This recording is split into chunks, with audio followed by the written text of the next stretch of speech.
Welcome to DIYEasyCrafts.com. Today we're going to take a look at making an ocean wave address sign. Now this sign was made on a plastic plaque. It's an address plaque. I found this at Home Depot for under 20 bucks. What's nice about it is it's not wood, it's not going to warp, not going to rot over time. Hopefully it will last a very long time. I did protect the routed edges just with some painter's tape. That didn't work wonderfully. A little of the epoxy resin got through that tape or underneath the tape, but it was an easy cleanup just with a little bit of sandpaper. Now I'm using a resin called MakerPoxy from TotalBoat.com, a really nice resin to work with. I dyed it with dark brown to start to make the base of the land. And I'm just using a cheap paintbrush just to spread this out a little bit. Doesn't matter if you use a regular paintbrush or a foam paintbrush. You just want to add the base coat of where you want the land to be. I also, because I didn't have a real sand colored brown, I had kind of a dark brown. I wanted to lighten it up a little bit or give it a little bit of color. I added a little bit of yellow. And then I just used a brush to kind of merge the dark brown and the yellow together.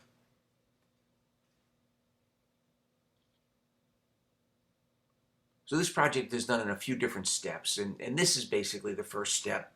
I let that dry overnight before I continued because I didn't want that brown to mix in with any of the blues from the water.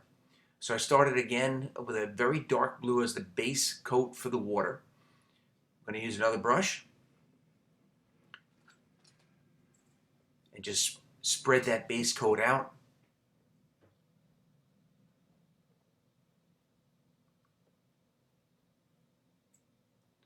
What I was saying before is this MakerPoxy is a really nice resin to work with. It all seems to stay in place. So even if you pour a little bit extra resin, onto the plaque, it doesn't really run off the plaque. It dries in place, which is nice. I added a light blue edge right in between the brown and the dark blue.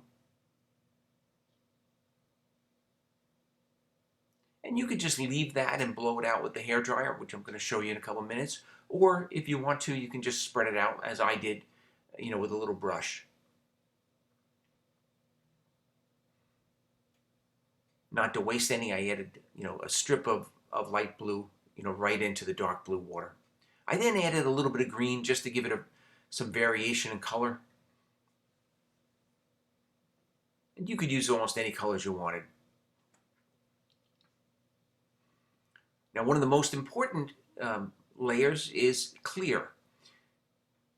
And you want to add a good, I added probably a ½ inch worth of clear resin right in front of or on top of the green.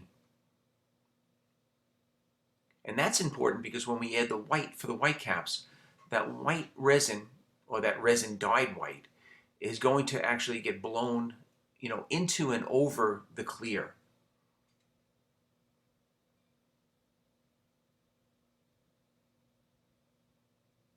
It gives that white something to flow with.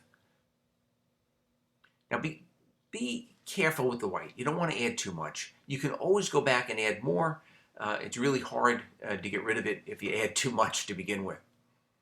Now you could pour that white on, or drizzle it on. You can put it on with a stick. I just use a little, artist's paintbrush. And then the fun part, just with a hairdryer, we're going to blow, not only with force, but also with heat. You're going to blow that white into and over the clear. And this is what creates the cell structure of the waves. Mostly the heat from that hairdryer. Now you can do this all in one shot, or you could let it dry and then go back and do another wave on top of the existing one. Whatever you want to end up doing. I let it dry overnight, and then I started to work on the letters themselves. Now I cut these letters out of self-adhesive vinyl. I have a little craft vinyl cutting machine called a Silhouette Cameo. I used a transfer film, a clear transfer film, which is really just clear contact paper, which I get down at the local Ace Hardware, You can see I used a strip of masking tape along the bottom just so that all the letters were applied evenly along a straight edge. So I removed the clear transfer film and then the masking tape. Now the final step is to add some clear resin. This is again another batch of that same MakerPoxy. I'm going to drizzle it on all of the letters and then spread it out with a paintbrush. If there are any little imperfections, little air bubbles in the mix, you can go over it with a hairdryer, and that usually, or even a heat gun, and that'll kind of pop all of those bubbles or bring them to the surface. It thins out the resin, it just helps everything flow to the surface. I actually used the heat gun. You don't want to use a heat gun. You don't want to generate too much heat. You'll damage the letters. We're not talking about a lot, just a little bit.